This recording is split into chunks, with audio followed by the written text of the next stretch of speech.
Learning with Subrata YouTube চ্যানেলে তোমাদের সকলকে স্বাগত। প্রিয় ষষ্ঠ শ্রেণীর ছাত্রছাত্রীরা, আজকে আমরা করব তোমাদের দ্বিতীয় সাবমিটিভ অর্থাৎ দ্বিতীয় পর্যায়ক্রমিক মূল্যায়ন 2024 ইতিহাসের প্রশ্নপত্রটি আলোচনা করব। তোমাদের যে সংস্থার প্রশ্নপত্র হয় তো বা কেনা প্রশ্ন অনেক স্কুলে হয়, সেই তার মধ্যে থেকে একটা প্রশ্ন আলোচনা করছি। তো দেখো, তোমরা ঝটপট করে, যাদের পরীক্ষা হয়নি তোমরা প্রশ্নপত্রগুলো দেখো এবং বাড়িতে ঝটপট করে সমাধান করে ফেলো এর অ্যান্সারগুলো পরীক্ষার জন্য। তো দেখো, পূর্ণমান 50 মিনিট সময়। প্রথমে 5টা এমসিকিউ প্রশ্ন দিয়েছে। প্রথম প্রশ্ন, মেগালিথ হলো কি না, এখানে বড় পাথরের সমাধি লিখবে। আদি বৈদিক যুগে ইতিহাস জানার প্রধান উপাদান কী ছিল? তৃতীয় বৌদ্ধ সম্মেলন অনুষ্ঠিত হয় কোথায়? আর প্রকৃতপক্ষে বোধিবৃক্ষ কোন গাছকে বলা হয়? পিপল গাছ। আর কোনটি বেমানান হবে? এখানে নানাঘাট, নাসিক, কার্লে, হাতিগুম্ফা, শিলালেখ প্রভৃতি। সমুদ্রগুপ্ত দক্ষিণ ভারতে ড্যাশ রাজাকে পরাজিত করেন? এবং দুয়ের দাগে দেখো, ঠিক ভুল 5টা দিয়েছে এবং শূন্যস্থান পূরণ দিয়েছে এবং এসিকিউ প্রশ্ন দিয়েছে।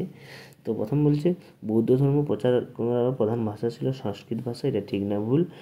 শকরাজ রুদ্রতান সম্পর্কে যা জানা তার গুরুত্বপূর্ণ শিলালেখ। জানবাদ সবথেকে গুরুত্বপূর্ণ শিলালেখার নাম কি?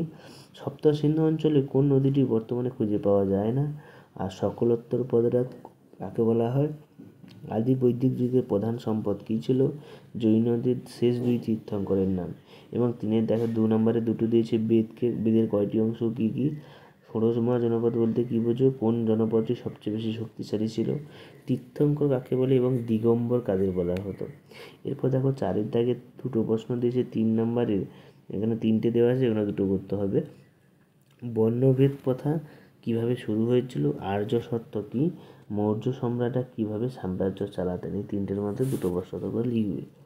এরপর দেখো 5-এর দাগে 5 নম্বরের একটা প্রশ্ন করতে বলেছে, এখানে কিন্তু দিয়েছে 3টে প্রশ্ন।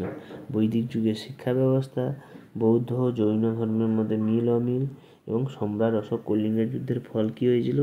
অশোকের ধর্ম তার শাসনকে কতটা প্রভাব করেছিল এবং অশোকের ধর্মের মূল কথা কী ছিল, এটা লিখতে বলেছে।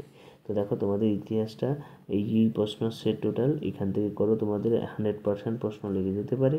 তো তোমরা সবগুলো কমপ্লিট করে রাখো।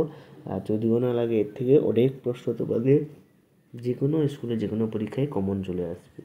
তো এরকম সমস্ত প্রশ্নপত্রগুলো পেতে তোমরা চ্যানেলটিকে অবশ্যই সাবস্ক্রাইব করে রাখো। সকলকে ধন্যবাদ। দেখা হচ্ছে পরের প্রশ্ন সেট নিয়ে।